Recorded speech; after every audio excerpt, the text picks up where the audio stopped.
أعوذ بالله من الشيطان الرجيم. بسم الله الرحمن الرحيم. إذا جاء نصر الله والفتح ورأيت الناس يدخلون في دين الله أفواجا فسبح بحمد ربك واستغفره إنه كان توابا صدق الله العلي العظيم. جب علی کے نام کے صدقے میسر ہو گئے، جب علی کے نام کے صدقے میسر ہو گئے، ہم ہمارے سامنے کونین کے سر ہو گئے.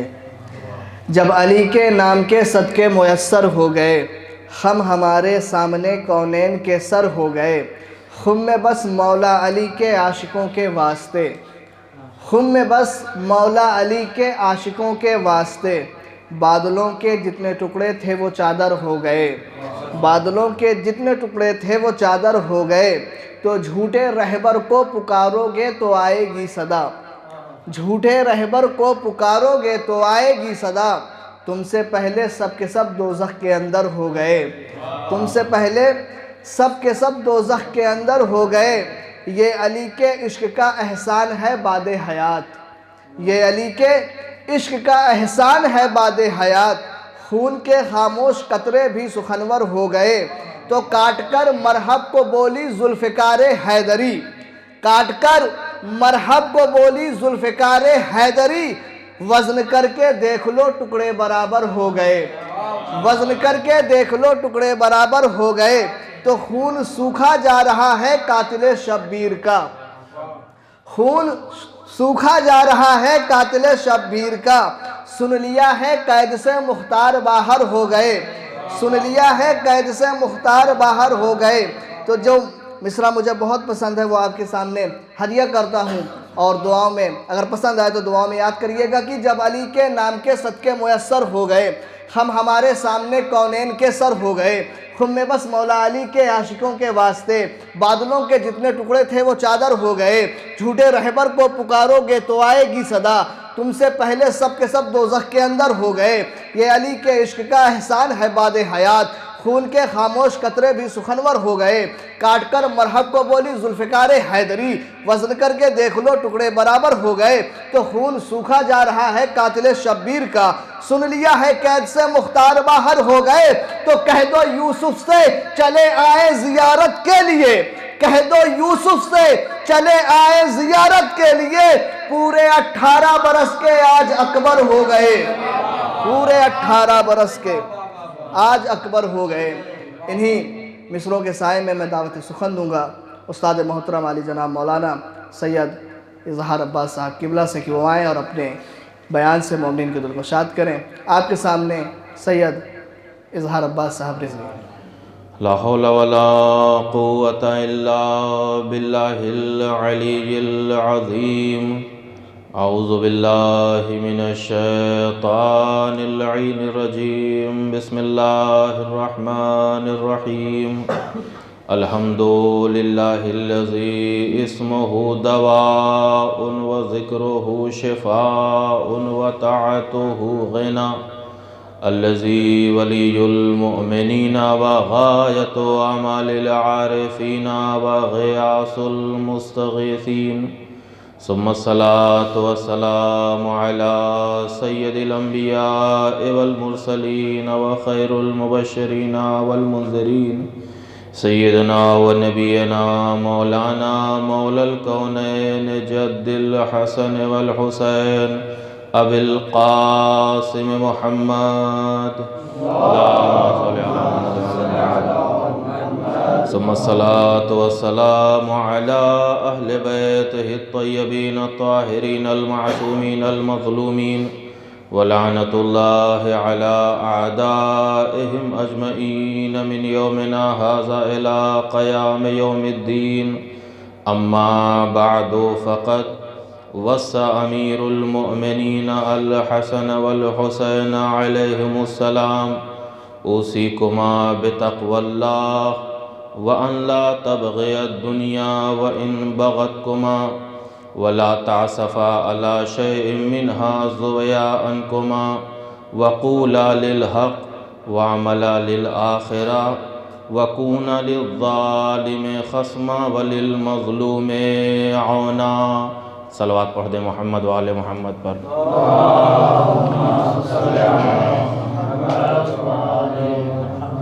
عزیزان گرامی قدر، برادران عزیز، جیسا کہ آپ متوجہ ہیں کہ یہ شب شہادت حضرت امیر المومنین علیہ السلام ہے، اور گزشتہ دنوں سے جو ہمارا موضوع گفتگو ہے وہ وصیت امیر المومنین علیہ السلام ہے. لیکن آج جو اس جگہ پہ ہم بیٹھے ہوئے ہیں باتیں وہی ہیں، بس عنوان بدلا ہوا ہے. اس کے پہلے درس کا عنوان تھا، اگرچہ مباحثہ کہہ لیا جائے لیکن ایک مجلس کا عنوان ہے. باتیں تقریباً وہی رہیں گی. اس سے پہلے کی گفتگو میں نے آپ حضرات کی خدمت میں عرض کیا کہ وصیت کا فائدہ کیا ہے، وصیت ہمیں کیا نفع دیتی ہے، وصیت قرآن مجید کی نظر میں کیا ہے، اور وصیت کے متعلق خود پیغمبر اسلام نے ہمیں کیا بیان فرمایا. پھر میں نے ذکر کیا تھا کہ پورے نہج البلاغہ میں جو حضرت کے کلام ہیں ان کو وصیت کے عنوان سے 4 مقامات پر یاد کیا گیا. 2 مقامات ایسے جو جنگ صفین کے واپسی پر، اور تیسرا مقام وہ کہ جب حضرت کے سر اقدس پر ضربت لگی، اور چوتھی وصیت وہ کہ جب حضرت اس دنیا سے رخصت ہونے والے ہیں اور تھوڑی دیر پہلے آپ نے وصیت کی. یہ چاروں وصیتیں نہج البلاغہ میں موجود ہیں. ہماری جو وصیت ہمارے لیے عنوان گفتگو ہے یہاں پر، وہ حضرت کی وہ وصیت ہے کہ جب آپ کے سر اقدس پر ضربت لگی تو سب سے پہلی وصیت جو آپ نے فرمائی، اور وصیت میں جو پہلا جملہ تھا وہ تقوی کے متعلق تھا. حضرت نے فرمایا اوصیکما بتقوی اللہ، اے بچوں، اے بیٹو، میں تم دونوں کو اللہ سے ڈرتے رہنے کی وصیت کرتا ہوں. اوصیکما بتقوی اللہ 47 نمبر مکتوبات میں نہج البلاغہ میں موجود ہے. اس کے بعد امیر المومنین نے وصیت کرتے ہوئے فرمایا وَأَن لَا تَبْغِيَ الدُّنْيَا وَإِن بَغَتْكُمَا، دیکھو کبھی دنیا کی چاہت نہ کرنا، دنیا کی خواہش نہ کرنا، دنیا کے پیچھے نہ جانا. وَإِن بَغَتْكُمَا، اگرچہ دنیا تمہارے پیچھے آئے اور تمہاری طرف آگے بڑھے. وَلَا تَعْسَفَا عَلَى شَيْءٍ مِّنْهَا ضُوِّيَ عَنْكُمَا مِنْهَا مِنَ الدُّنْيَا، دیکھو کوئی بھی چیز اگر تم سے روک لی جائے اس دنیا میں سے تو اس کے لیے کف افسوس نہ ملنا. اس کے بعد حضرت فرماتے ہیں وَقُولَا لِلْحَقِّ، اور جب بھی بولنا حق کے لیے بولنا. وَعَمَلَا لِلْآخِرَةِ، اور جب عمل کوئی انجام دینا تو یہ دنیا تو مٹ جانے والی ہے، اس کے لیے نہیں، باقی رہنے والی آخرت کے لیے عمل انجام دینا. وَكُونَ لِلظَّالِمِ خَصْمًا وَلِلْمَظْلُومِ عَوْنًا، بیٹا ہمیشہ ظالم کے دشمن بن کے رہنا اور مظلوم کے ناصر و مددگار بن کے رہنا. تو پہلے تقوی کے متعلق جو گفتگو تھی وہ تمام ہو گئی. اب دنیا کے لیے حضرت نے کیا فرمایا کہ وَأَن لَا تَبْغِيَ الدُّنْيَا وَإِن بَغَتْكُمَا، دنیا کی خواہش، دنیا کی آرزو نہ رکھنا، اگرچہ دنیا تمہارے پیچھے آئے اور تمہاری خواہش کرے. عزیزان گرامی، یہ دنیا، اس کا ضرر کیا ہے، اس کا زہر کیا ہے، اس کا نقصان کیا ہے، کس قدر یہ مضر ہے. پیغمبر اسلام فرماتے ہیں کہ راس و کل خطیئت الدنیا، حب الدنیا راس و کل خطیئت، ہر ایک خطا کی بنیاد اور جڑ یہی حب دنیا ہے. اگر انسان اپنے اندر سے حب دنیا نکال دے تو یعنی تمام خطاؤں سے پاک ہو جائے. عزیزان گرامی، یہ تو حضرت کے کلام ہیں، حضرت کی حدیث. آپ تجربات کی دنیا میں آ جائیے تو کوئی بھی ادارہ ہو، فساد اسی وقت پیدا ہوتا ہے جب حب دنیا آ جائے، حب مال آ جائے. کوئی حکومت ہو، کوئی وزارت ہو، کوئی ملک ہو، اسی وقت برباد ہوتا ہے کہ جب اس کے لیے حب دنیا آ جائے، مال کی محبت آ جائے، دولت کی محبت آ جائے۔ حد تو یہ ہے کہ انسان کا ایمان اور آخرت بھی اسی وقت جو برباد ہوتے ہیں جب انسان کے اندر حب دنیا اور مال کی محبت آ جاتی ہے۔ خود پیغمبر اسلام کے زمانے سے آپ اچھی طریقے سے واقف ہیں۔ پیغمبر اسلام کے بعد یہ آج جو اسلام کی اتنی خوبصورت سی صورت بدصورت نظر آ رہی ہے، اس کے پیچھے اگر کوئی بڑا راز ہے تو حب دنیا ہے۔ ورنہ آپ دیکھیے کہ حضرت علی کے رہتے ہوئے، کون علی جو جزء نور نبی تھے، کون علی جو بمنزلت ہارون تھے، کون علی جو سوار دوش نبی تھے، کون نبی جو علی جو نبی کے بستر پر سونے والے تھے، کون علی جو صاحب ذوالفقار تھے، کون علی جو صاحب عالم علم کل کتاب تھے، کون علی وہ علی کہ جو شریک آئے مباہلہ تھے، شریک آئے مودت تھے، شریک آئے تطہیر تھے۔ اس علی کے ہوتے ہوئے کسی اور کو لانا یہ حب دنیا نہیں تو اور کیا ہے؟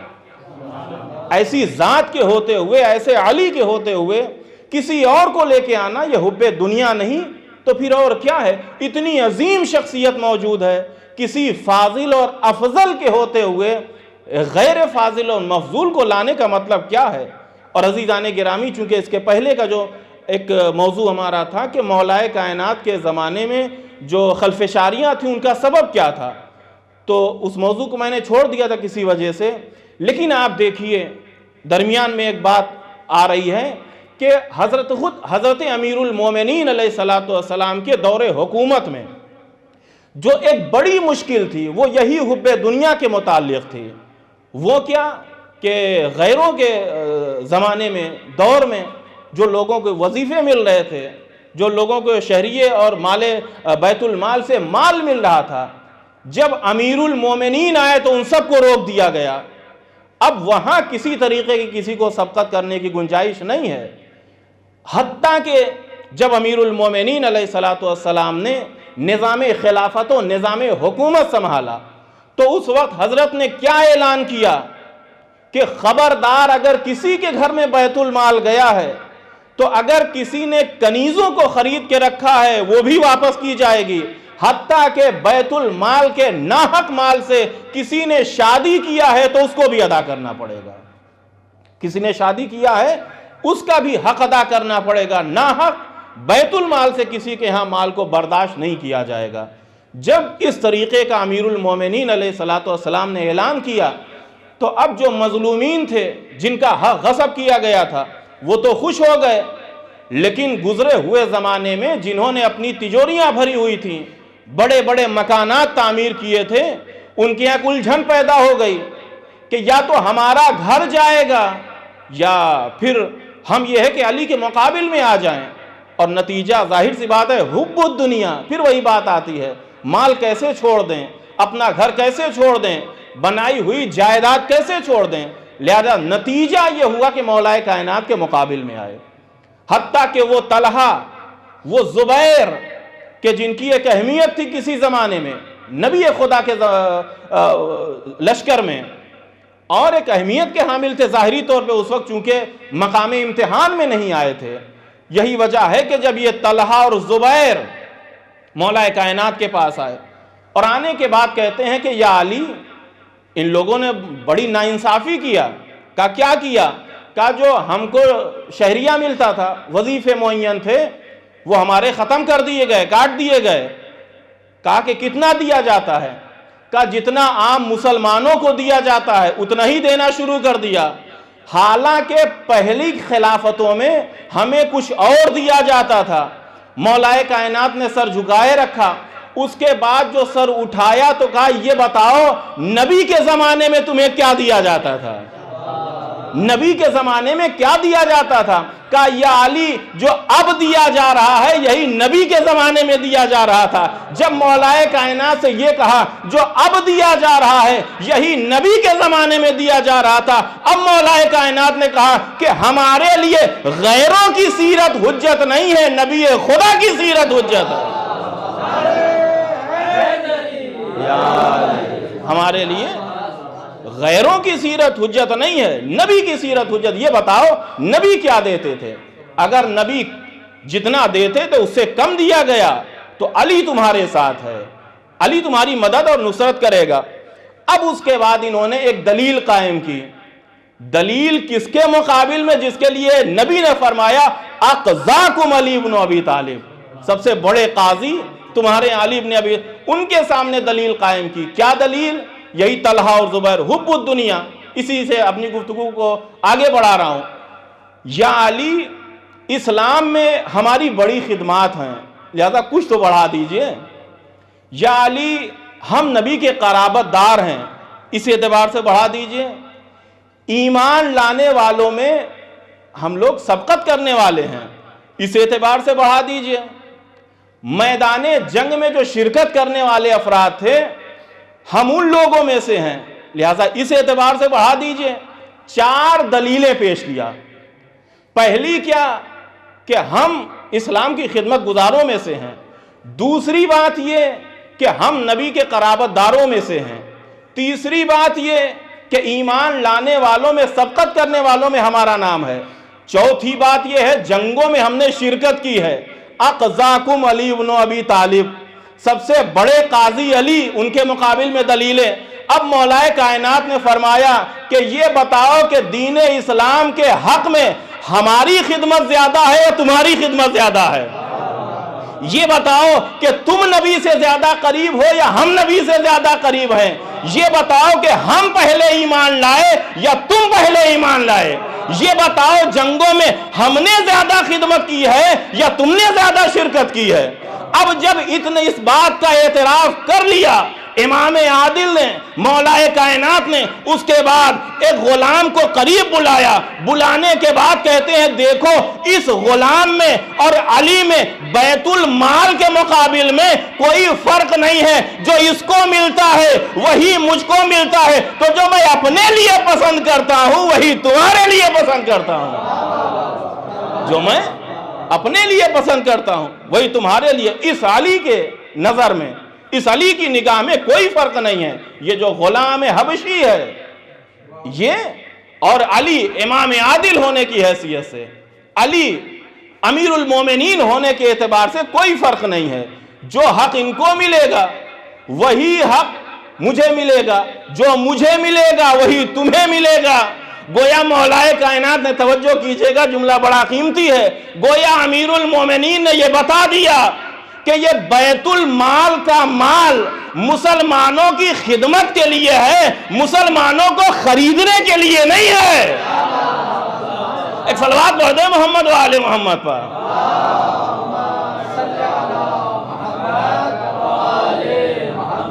یہ بیت المال مسلمانوں کی خدمت کے لیے ہے، مسلمانوں کو خریدنے کے لیے یہ مال نہیں ہے۔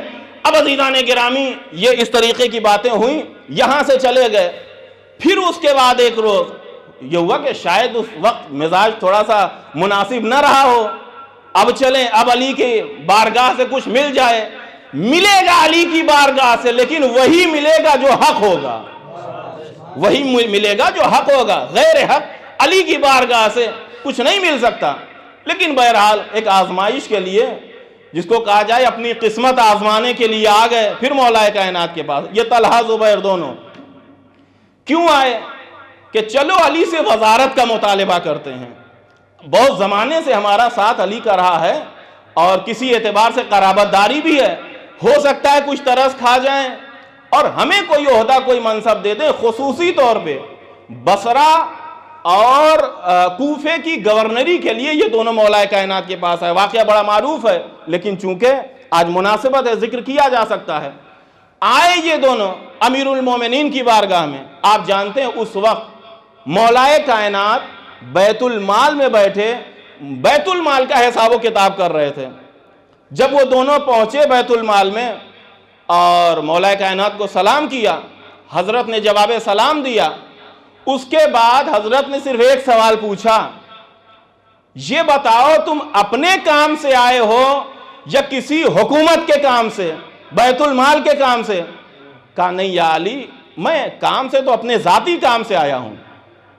جیسے ہی مولائے کائنات کی سیرت کا ایک عجیب گوشہ ہے عزیزان گرامی، متفق ہیں علماء اہل سنت و تشیع اس جملے کے اوپر اور اس واقعے کے اوپر، جب مولائے کائنات نے یہ سوال کیا اپنے کام سے یا حکومت کے کام سے، کہا نہیں میں اپنے کام سے آیا ہوں۔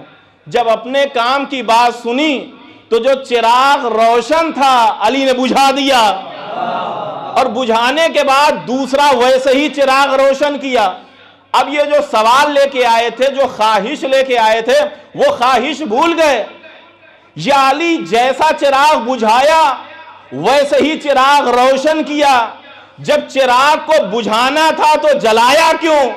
جب جلانا تھا تو بجھایا کیوں؟ کا مسئلہ یہ ہے جو پہلے کا چراغ تھا وہ بیت المال سے جل رہا تھا، یہ چراغ جو جلایا یہ میرے اپنے مال سے ہے۔ جب بات ذاتی ہے تو چراغ بھی ذاتی جلے گا۔ جب علی کی زبان سے جملے سنے، علی نے پوچھا بتاؤ کیا بات ہے، کیا خواہش لے کے آئے ہو؟ کہا یا علی کچھ نہیں بھائی یوں ہی چلے آئے تھے، یا علی کچھ نہیں بھائی یوں ہی چلے آئے تھے۔ گفتگو کو تمام کر کے واپس چلے گئے اور اپنے آپ میں اشارے میں یہ بات کہنے لگے کہ جو علی ناحق بیت المال کے چراغ کی روشنی نہیں دے سکتا، وہ علی ناحق گورنری کیا دے سکتا ہے؟ یا علی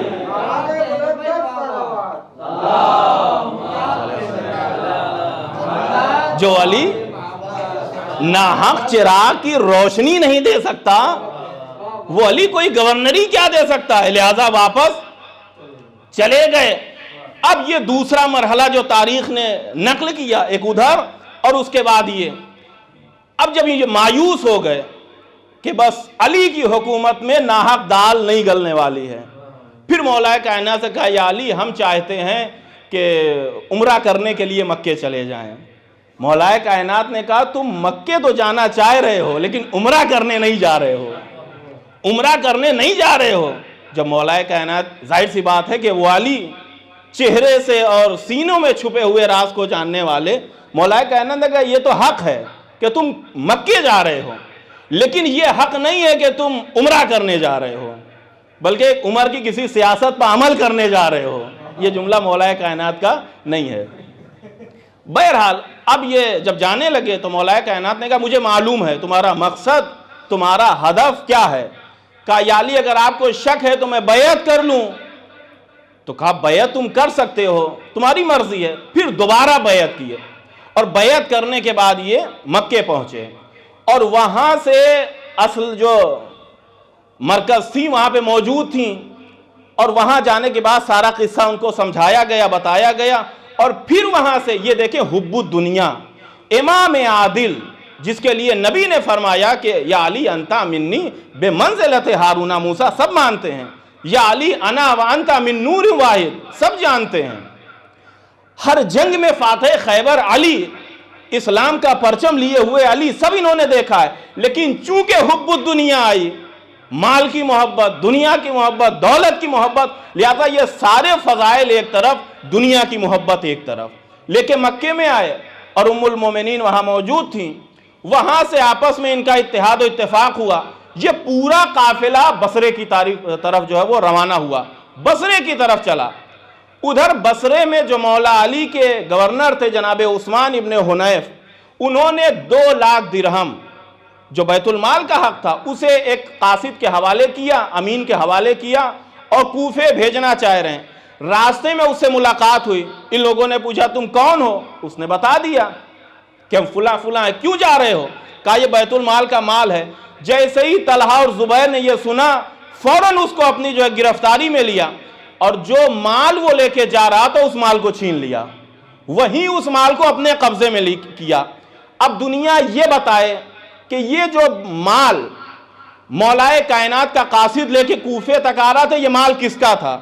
کیا مولا علی کا مال تھا؟ ہرگز مولا علی کا مال نہیں تھا، اور مولا علی نے کبھی دعویٰ بھی نہیں کیا کہ جو بیت المال میں ہے وہ علی کا مال ہے، کبھی دعویٰ نہیں کیا۔ یہ جو مال تھا یہ حکومت اسلامیہ کا مال تھا، یہ جو مال تھا مسلمانوں کا مال تھا، یہ مال جو تھا غرباء و فقراء و مساکین کا مال تھا، لیکن انہوں نے کسی طریقے کی رعایت نہ کی اور 2 لاکھ درہم جو تھا اس کو اپنے قبضے میں لیا، اس کو لوٹا، اس کو چھینا اور اس کے بعد آگے بڑھتے چلے گئے۔ اب عزیزان گرامی، یہاں سے تو مولا کائنات کی حکمت اور ان کی فکر سمجھنا چاہیے کہ مولا کائنات نے ان کو گورنری کیوں نہیں دیا۔ گویا مولا کائنات انکار کر کے یہ بتانا چاہ رہے تھے کہ علی کی حکومت میں کسی عہدے با فائز ہو جانا یہ کوئی بڑے منصب کی بات نہیں، یہ ذمہ داری کی بات ہے۔ اس ذمہ داری کو وہی نبھا سکتا ہے جس کے سینے میں مالک اشتر اور عثمان ابن حنیف جیسا کلیجہ ہو، جس کے اندر ایمانداری پائی جائے، وہ اس ذمہ داری کو سنبھال سکتا ہے۔ خیانت کاری کرنے والا علی کے دور میں گورنر نہیں بن سکتا، خیانت کاری کرنے والا علی کے زمانے میں نہیں۔ لہذا ایسے بھی افراد مولا کائنات کے زمانے میں گورنر تھے جنہوں نے کبھی خواہش نہیں کیا کہ ان کو گورنر بنایا جائے یا ان کو منصب اور عہدہ دیا جائے، لیکن مولا کائنات کی نگاہ عصمت دیکھ رہی تھی کہ جو طلب کرنے والے ہیں ان کے اندر خیانت کاریاں ہیں، لیکن جو انکار کرنے والے ہیں ان کے اندر ایمانداریاں ہیں۔ لہذا اس منصب کو وہی سنبھالے گا جس کے اندر ایمانداری پائی جائے، جس کے اندر وظیفے کو ادا کرنے کی صلاحیت پائی جائے۔ ایک صلوات پڑھ دے محمد والے محمد پر۔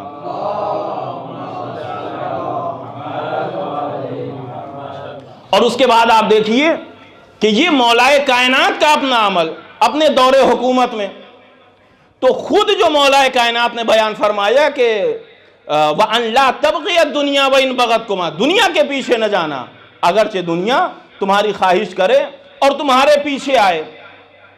خود مولا کائنات کے دور حکومت میں اگر غیروں کے ساتھ ایسا سلیقہ رہا تو خود ان کی اپنی زندگی دیکھیے، اپنی حیات طیبہ دیکھیے کہ کس قدر ان چیزوں سے حضرت دور رہے۔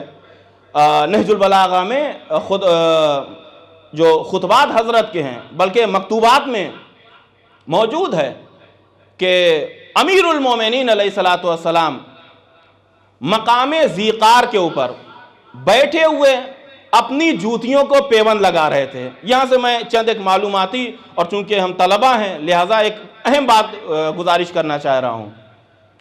نہج البلاغہ میں یہ کلمات موجود ہیں۔ امیر المومنین علیہ السلام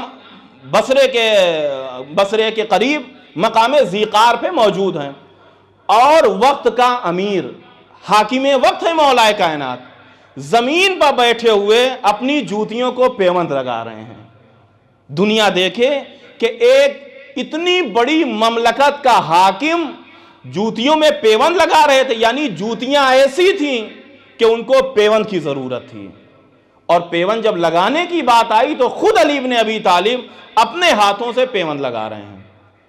جناب ابن عباس، یہ نہج البلاغہ میں کلمات موجود ہیں، جناب ابن عباس قریب آئے اور آنے کے بعد کہتے ہیں امیر المومنین امام المتقین یہ آپ کیا کر رہے ہیں؟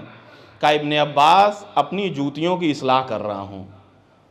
اس کے بعد حضرت نے فرمایا کہ جب جوتیوں کی اصلاح کر لی، ابن عباس ما قیمت ھذہ النعل، ابن عباس ان جوتیوں کی کیا قیمت ہے تمہاری نظر میں؟ ان جو پھٹی ہوئی اور پیوندار جوتیوں کی تمہاری نگاہوں میں کیا قیمت ہے؟ عزیزان گرامی غض نظر اس کے کہ وہ جوتی منسوب تھی علی ابن ابی طالب کے قدموں سے، اس سے ہٹ کے اس کی جو اصلی صورت تھی، جناب ابن عباس نے کہا لا قیمت لہا، مولا کائنات اے امیر المومنین اس جوتی کی کوئی قیمت نہیں ہے، آپ بازار میں جا کے بیچے کچھ نہیں ملے گا اس جوتی کو بیچنے کے بعد۔ اب نہج البلاغہ کے جملے ہیں، اس وقت مولا کائنات نے فرمایا واللہ لہیا احب الی من امرتکم، اے ابن عباس خدا کی قسم یہ علی کی پیوندار جوتیاں تمہاری حکومت سے زیادہ علی کی نگاہوں میں محبوب اور عزیز ہیں۔ علی کی یہ پیوندار جوتیاں علی کی نگاہ میں تمہاری حکومت سے زیادہ محبوب اور عزیز ہیں۔ اب پھر ایک سوال پیدا ہوتا ہے کہ جب یہ پیوندار جوتیاں علی کی نگاہوں میں حکومت سے زیادہ عزیز ہیں تو آخر مولائے کائنات نے نظام حکومت کو سنبھالا کیوں؟ حاکم وقت کیوں بنے مولائے کائنات؟ عزیزان گرامی، سوال کرنے سے پہلے مولائے کائنات نے اسی سلسلے میں اس سوال کا جواب بھی دے دیا۔ حضرت نے فرمایا جو میں نظام حکومت سنبھال رہا ہوں اس کی وجہ یہ ہے کہ اقیم الحق و ادفع باطلا، میں نے نظام حکومت کو اس لیے سنبھالا ہے تاکہ حق کو قائم کر سکوں، باطل کو مٹا سکوں۔ اس لیے میں نے اس کو سنبھالا ہے تاکہ حق کو قائم کر سکوں اور باطل کو مٹا سکوں۔ یہ مولائے کائنات نے نظام حکومت کو اپنے ہاتھوں میں لینے کا سبب بیان فرمایا۔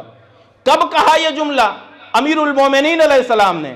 یہ اس وقت کی بات ہے کہ جب تیسرے خلیفہ کا قتل ہوا۔ یہ بھی چونکہ جس طریقے سے شیخ زیغم صاحب نے آپ حضرات کی خدمت میں عرض کیا کہ بہت سی آیتیں ہیں کہ جن کا شان نزول ہوتا ہے اور بہت سی ہوتی ان کا نہیں ہوتا، بعد میں پتہ چلتا ہے یہ آیت کس مقصد کی وجہ سے نازل ہوئی۔ ایسے ہی نہج البلاغہ کے کلمات آپ دیکھیے تو بہت سے کلمات آپ کو ملیں گے کہ جن میں پتہ چلے گا کہ اس جملے کو مولائے کائنات نے کس پس منظر میں بیان فرمایا تھا۔ تو حضرت نے یہ جو فرمایا واللہ لہیا احب الی من امرتکم، خدا کی قسم یہ علی کی پیوندار جوتیاں علی کی نگاہوں میں تمہاری حکومت سے زیادہ عزیز ہے، یہ کیوں کہا مولائے کائنات نے؟ یہ کس وقت فرمایا حضرت نے؟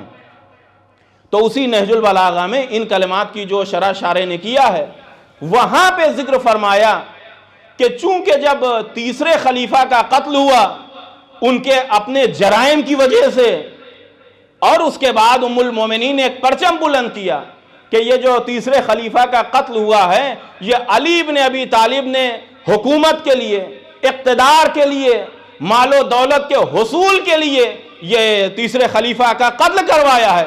تو ایسے مقام پہ مولائے کائنات نے جملہ فرمایا کہ وہ اور ہوتے ہیں جو حکومت کے لیے، مال کے لیے، اقتدار کے لیے حرام کو حلال بنا دے، حلال کو حرام بنا دیں، جائز کو ناجائز بنا دیں، ناجائز کو جائز بنا دیں، لیکن علی کی ذات اس ذات کو کہتے ہیں کہ جس کی نگاہوں میں پیوندار جوتیاں عزیز ہیں، تمہاری حکومت کی کوئی اوقات نہیں ہے۔ اس وقت پہ امیر المومنین نے، اس وقت میں مولائے کائنات نے یہ جملہ ارشاد فرمایا۔ ایک اور صلوات پڑھ دے محمد والے محمد پر۔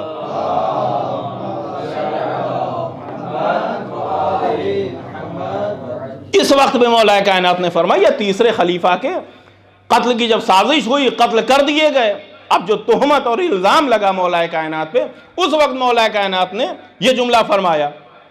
ایک بات اور اس کے بعد گفتگو تمام کر دوں۔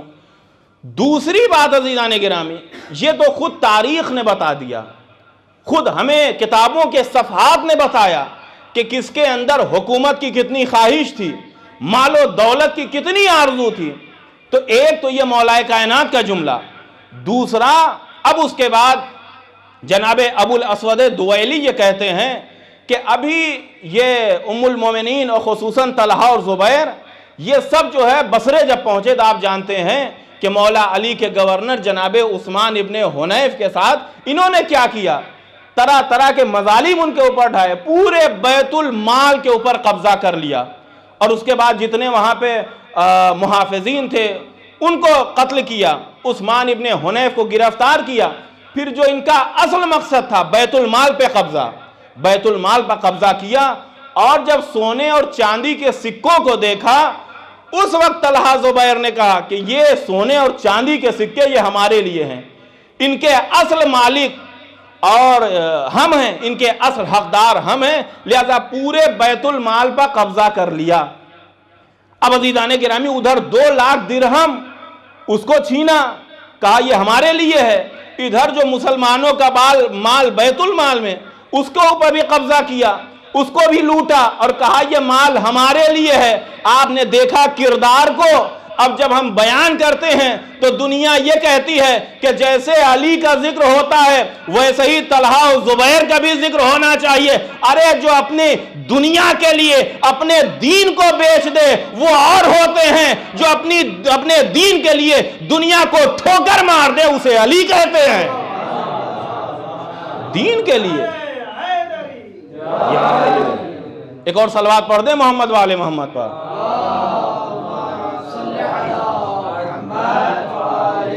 کیسے دونوں برابر ہو سکتے ہیں؟ کیسے دونوں ایک جیسے ہوتے؟ ہرگز ایسا نہیں ہو سکتا کہ علی اور ایسی فطرت اور ایسی خصلت رکھنے والے افراد ایک جیسے ہو جائیں. اب یہی بات آپ پھر یہیں سے ایک جملہ اور جو بڑا معروف ہے، کب بیان کیا، کس وقت بیان کیا، یہ بھی بیان کر دوں آپ حضرات کی خدمت میں. ابو الاسود دوئیلی یہ کہتے ہیں ایک منظر یہ کہ جب ان لوگوں نے بصرے میں بیت المال پہ قبضہ کیا اور کہا یہ سب ہمارے لیے ہے، کہا ابھی تھوڑے ہی دن گزرے تھے کہ جنگ جمل جو فتح ہوئی اور فتح مولا کائنات کے ہاتھ ہوئی، نصیب ہوئی لشکر علی بن ابی طالب کو، اور اس کے بعد پھر مولا کائنات اپنے لشکر کے ساتھ بصرے پہنچے اور پورا نظام ویسے ہی مرتب کیا. جب حضرت حالات کو معلوم کرنے کے لیے بیت المال میں گئے تو وہاں پھر ویسے ہی سونے اور چاندی کے سکے رکھے ہوئے تھے، ویسے ہی بیت المال جو ہے وہ مال سے بھرا ہوا تھا.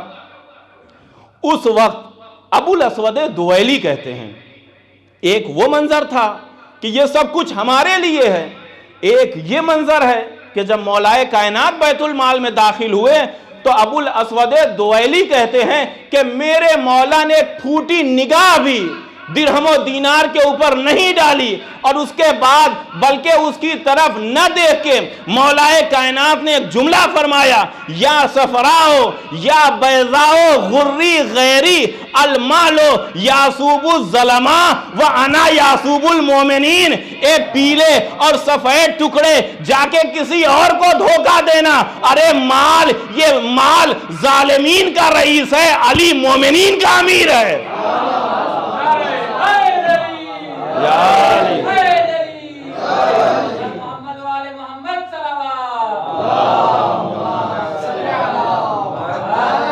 یا صفراؤ یا بیضاؤ غری غیری. صفرا آپ جانتے ہیں پیلے کو کہتے ہیں، بیضا سفید. یا صفراؤ یا بیضاؤ غری غیری المال یاسوب الظلماء وانا یاسوب المومنین.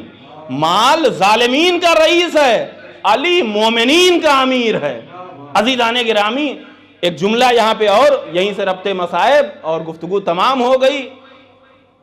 کیا تھا وہاں پہ؟ سونے اور چاندی کے سکے. صفرا بیضا، صفرا پیلا، بیضا سفید. مقصد کیا تھا؟ سونا اور چاندی. آپ جانتے ہیں سونا یعنی ذہب، چاندی یعنی فضہ، درہم یعنی چاندی کے سکے، دینار یعنی سونے کے سکے. تو دینار بھی عربی ہے، درہم بھی عربی ہے، ذہب بھی عربی ہے، فضہ بھی عربی ہے. لیکن مولائے کائنات نے یا درہمو یا دینار یا دنانیر نہیں کہا، یا مولائے کائنات نے یا ذہبو یا فضہ نہیں کہا، بلکہ یہ کہا ایک پیلے اور سفید ٹکڑے. ایک مفکر نے بڑی خوبصورت سی بات کہی کہ آخر وجہ کیا ہے کہ دنانیر نہیں کہا، درہم نہیں کہا، ذہب و فضہ نہیں کہا، بلکہ سفید اور پیلے ٹکڑے کہا. کہ شاید وجہ یہ ہے کہ اگر علی ذہب اور فضہ کہہ دیتے، درہم و دینار کہہ دیتے، تو علی کی نگاہوں میں مال دنیا کی جو حقارت تھی وہ حقارت ظاہر نہ ہو پاتی. جو حقارت تھی وہ حقارت ظاہر نہ ہو پاتی. اس وجہ سے مولائے کائنات نے نہ درہم کہا، نہ دینار کہا، نہ ذہب کہا، نہ فضہ کہا، بلکہ کہا ایک سفید اور پیلے ٹکڑے جا کے کسی اور کو دھوکہ دینا، علی کسی کے دھوکے میں آنے والا نہیں ہے. ایک صلوات پڑھ دیں محمد والے محمد پر.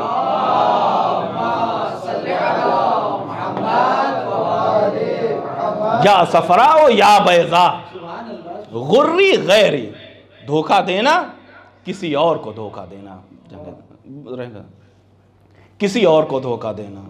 تو یہ مولائے کائنات کا نظام حکومت، اور جو حضرت نے آخر وقت میں فرمایا وَأَن لَا تَبْغِيَ الدُّنْيَا وَإِن بَغَتْكُمَا، دنیا کے پیچھے نہ جانا. یہ دنیا، اگر دنیا چھوڑو گے تو حقیقت میں مومن بنو گے، امیر علی ہوگا. دنیا کے پیچھے جاؤ گے تو طلحہ زبیر بن جاؤ گے. دنیا کے پیچھے جاؤ گے تو ممکن ہے کہ طلحہ و زبیر بن جاؤ گے، لہذا دنیا کے پیچھے نہ جانا۔ اور عزیزان گرامی، نظام حکومت جو مولائے کائنات نے سنبھالا تو وہ جو گورنری یا وزارت یا ایسے مناصب اور عہدے تھے اس پہ امانت دار افراد آئے کہ اب اس ملک میں کوئی غربت کا ستایا ہوا نہ رہے، کوئی فقر و فاقے کا ستایا ہوا نہ رہے۔ ظاہر سی بات ہے کہ جب ایسی امیر کی زندگی ہوگی تو اس کے اوپر جا کے وزراء اور گورنر حضرات عمل کریں گے۔ امیر کی زندگی کیسی؟ کوفے میں ایک شخص داخل ہوا، ٹھنڈک کا زمانہ ہے، اور اس نے غالباً یہ مغرب کے بعد کا وقت ہو چکا تھا۔ پوچھنے والے نے پوچھا، یہ بتاؤ کہ امیر المومنین کا گھر کہاں ہے، خلیفہ وقت کا گھر کدھر ہے؟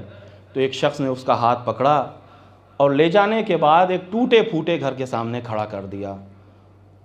اس نے کہا کہ کیا تمہارے شہر میں غربا کے ساتھ، مسافرین کے ساتھ ایسے ہی عمل انجام دیا جاتا ہے؟ میں نے تم سے کہا کہ امیر کے گھر پہنچا دو، تم نے کس فقیر کے دروازے پہ لا کے مجھے کھڑا کر دیا؟ کہا تم کیا کہتے ہو؟ کس کے اندر مجال ہے جو علی کے دور حکومت میں کسی کو ستا سکے، علی کے دور حکومت میں کسی کو اذیت دے سکے؟ یہ گھر وقت کے امیر کا گھر ہے، تم آواز تو دے کے دیکھو۔ اب جیسے ہی اس شخص نے السلام علیکہ یا امیر المومنین کہا، ادھر اندر سے علی بن ابی طالب کے جواب سلام کی آواز آئی۔ یہ شخص کہتا ہے کہ میں اندر گیا، داخل ہوا، کیا دیکھا کہ ٹھنڈک کا زمانہ ہے، سردی کا موسم ہے، اور امیر المومنین ایک باریک سی چادر اوڑھے اللہ کی بارگاہ میں عبادت کر رہے ہیں۔ یہ شخص کہتا ہے کہ جب حضرت عبادت سے فارغ ہوئے تو میں نے کہا کہ ایک کائنات کے مولا، یہ ٹھنڈک کا زمانہ ہے، آپ باریک سی چادر اوڑھے ہوئے ہیں۔ وہ کہتا اس وقت امیر المومنین نے کہا کہ بھائی، جب میں مدینے سے اپنے گھر سے آیا تھا تو یہی باریک سی چادر میرے پاس تھی، اس کے علاوہ میرے پاس کچھ نہیں تھا، اور جب میں اس وقت اس حکومت کا امیر بنا ہوں تو دیکھو میں نے تمہاری حکومت سے کچھ نہیں لیا۔ جو چادر علی لے کے آیا تھا اسی چادر کو استعمال کر رہا ہے، اسی چادر پہ اپنی زندگی گزار رہا ہے۔ کون ہے جو علی جیسا امیر بن سکے، علی جیسا امام بن سکے؟ یہی تو وجہ تھی عزیزو کہ جب جناب ام کلثوم کے ہاں مولائے کائنات آخری شب میں مہمان رہے تو وہ تو واقعہ سنتے رہتے ہیں نا کہ جب پورا دن روزہ رہنے کے بعد افطار کا انتظام کیا گیا، دو چیزیں لائی گئیں، ایک پیالے میں دودھ اور دوسرے پیالے میں نمک۔ امیر المومنین نے کیا کہا، بیٹی ام کلثوم، ان دو غذاؤں میں سے ایک غذا لے کے چلی جاؤ۔ روایات میں ہے کہ کافی دنوں سے، یوں ہی امام زاہد، لیکن کافی دنوں سے مولائے کائنات جب بھی کھانا کھاتے تھے بہت مختصر سا کھانا، جس کی وجہ سے امیر المومنین لاغر ہو چکے تھے، امیر المومنین کمزور ہو چکے تھے۔ لہٰذا جناب ام کلثوم، آپ جانتے ہیں نا کہ بیٹیوں کا دل باپ کے متعلق بڑا حساس ہوتا ہے۔ ام کلثوم کہتی ہیں میں اپنے بابا کی یہ کیفیت دیکھ رہی تھی، میرا دل بے چین ہو رہا تھا، لہٰذا میں نے چاہا کہ نمک کا پیالہ ہٹا لوں تاکہ میرا بابا دودھ کے ساتھ افطار کر لے اور تھوڑی سی طاقت میرے بابا کو مل جائے۔ لیکن امیر المومنین نے کہا اے بیٹی ام کلثوم، یہ دودھ کا پیالہ اٹھا لو، علی نمک کے ذریعے افطار کرے گا۔ علی نہیں چاہتا کہ جب اپنے خالق کی بارگاہ میں جائے تو شکم سیر ہو کے جائے۔ اللہ اکبر۔ جناب ام کلثوم کہتی ہیں کہ جب یہ آخری شب میرے بابا میرے گھر پہ تھے تو میں نے اتنا زیادہ پریشان اپنے بابا کو کبھی نہیں دیکھا جتنا زیادہ شب 19 رمضان اپنے بابا کو پریشان دیکھا۔ دیکھتی ہوں کہ میرے بابا کبھی صحن خانہ میں، کبھی حجرہ عبادت میں۔ آخر میں نے اپنے بابا سے سوال کیا، اے بابا یہ بتائیے یہ پریشانی کی وجہ کیا ہے؟ تو میرے بابا نے کلمہ استرجاع اپنی زبان پہ جاری کیا اور کہتے ہیں انا للہ و انا الیہ راجعون۔ اللہ اکبر۔ جناب ام کلثوم کہتی ہیں کہ میں نے اپنے بابا سے کہا اے بابا، کیا عالم غربت میں آپ اپنی موت کی خبر دے رہے ہیں؟ اللہ اکبر۔ جناب امیر نے کہا اے بیٹی جو بھی اس کائنات میں آیا ہے اس کو ایک نہ ایک دن اس کائنات سے واپس جانا ہے۔ جناب ام کلثوم کہتی ہیں کہ میرے بابا نے مجھے گلے لگا کے تسلی دیا اور میری زندگی میں وہ آخری وقت تھا جب میرے سر پہ میرے بابا کا ہاتھ تھا، اس کے بعد میرا یہ سر بابا کے دست شفقت سے محروم ہو گیا۔ اللہ اکبر۔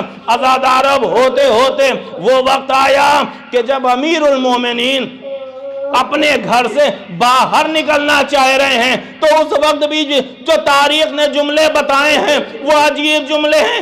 علی کی زبان پہ جملے ہیں اللہم بارک لنا فی الموت، اللہم بارک لنا فی لقائک۔ اے پروردگار اس موت کو علی کے لیے مبارک قرار دے، اے پروردگار علی کے لیے اپنی ملاقات کو مبارک قرار دے۔ ہوتے ہوتے جب علی ابن ابی طالب مسجد کوفہ میں پہنچے اور وہ وقت آیا کہ حضرت نے آواز اذان بلند کی، میں کہوں گا کوفے والوں علی کی آواز سن لو، آج کے بعد علی جیسے امام کی آواز اذان نہ سن سکو گے۔ اللہ اکبر۔ ہاں زادارو جب اذان پوری ہوئی اب حضرت واپس آئے، سب کو جگایا، اپنے قاتل کو بھی بیدار کیا۔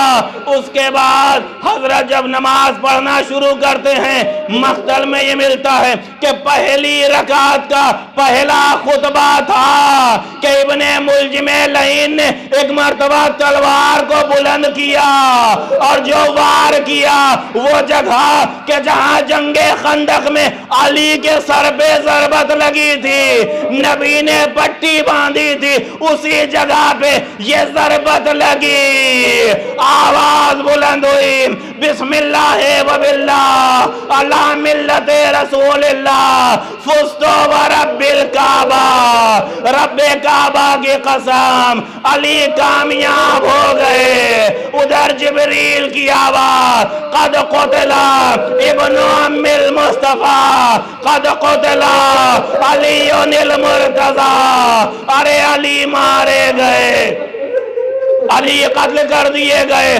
اللہ اکبر۔ عزادارو پورے کوفے میں ایک شور و شہن کا عالم تھا، چاہنے والے قریب آ گئے، لیکن علی ابن ابی طالب کی حالت یہ ہے کہ دونوں ہاتھوں سے اپنے سر کو پکڑے ہوئے ہیں۔ میں کہوں گا اے مولا، ارے یہ بڑی مصیبت کا وقت ہے، آپ کے سر پہ ضربت لگی، لیکن اے مولا جب سر پہ ضربت لگی دونوں ہاتھ سلامت ہیں، سر کو پکڑ لیا، ہائے کربلا ابو الفضل العباس، سر پہ گرد لگا، بازو قلم ہو چکے ہیں، ہائے کون سہارا دے۔ اللہ اکبر۔ عزادارو ہوتے ہوتے وہ وقت آیا کہ جب حضرت کو لوگ اٹھا کے بیت الشرف میں لے کے آئے، بچیوں نے باپ کو دیکھا، کوہرام مچ گیا، ارے ماں کا جنازہ یاد آ گیا، پہلو شکستہ والدہ، بچوں کو یاد آ گئی، بچوں نے گریہ کیا۔ عزادارو ہوتے ہوتے وہ وقت آیا کہ جب مولا کائنات وقت آخر کے لمحات کو طے کر رہے ہیں۔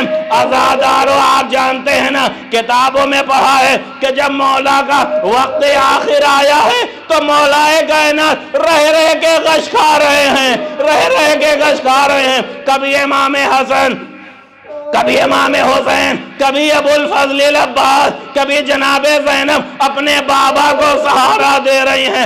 عزادارو جب بھی مولا کو غش سے فاقہ ہوتا تھا کبھی حسن کو بلا کے اے بیٹا بچوں کا خیال رکھنا، کبھی حسین کو بلا کے۔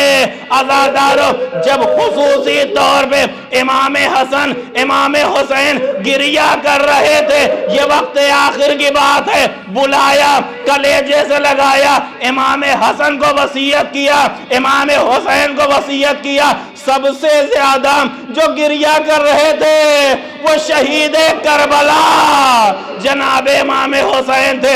امام حسین کو جناب امیر المومنین نے صبر کی تلقین دی، جناب عباس کو گلے سے لگایا، بآخری جملہ گفتگو تمام ہو گئی، باب الحوائج کو گلے سے لگایا، صبر کی تلقین دی، ایک ایک بچے کو صبر کی تلقین دے رہے تھے۔ لیکن جب جناب زینب آئی، بیٹی کو دیکھا، اب علی جیسا صابر باپ برداشت نہ کر پایا، بیٹی کو گلے لگا کے علی دیر تک روتے رہے۔ وہ وقت آیا، علی غش کھا گئے، زینب کو جدا کیا گیا۔ ایک مرتبہ علی کی پیشانی پر موت کا پسینہ آیا۔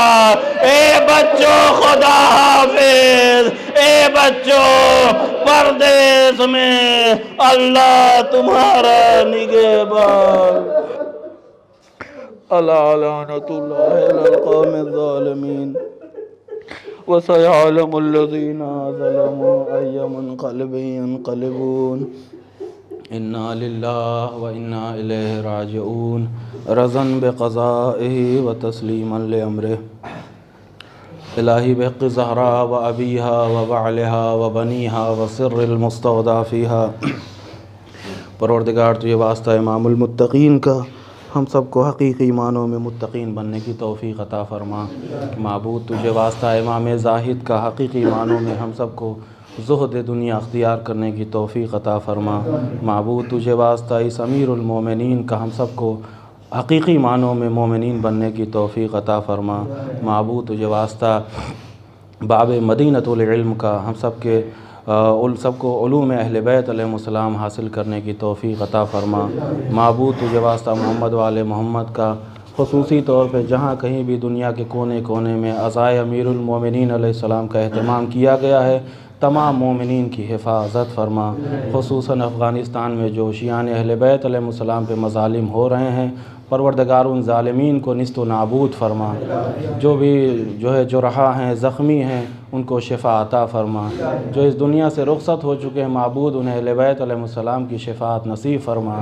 جو وہاں کے مومنین ہیں، خصوصی طور پہ امیر المومنین علیہ السلام کا واسطہ، شب قدر کا واسطہ، ان مومنین کی حفاظت فرما۔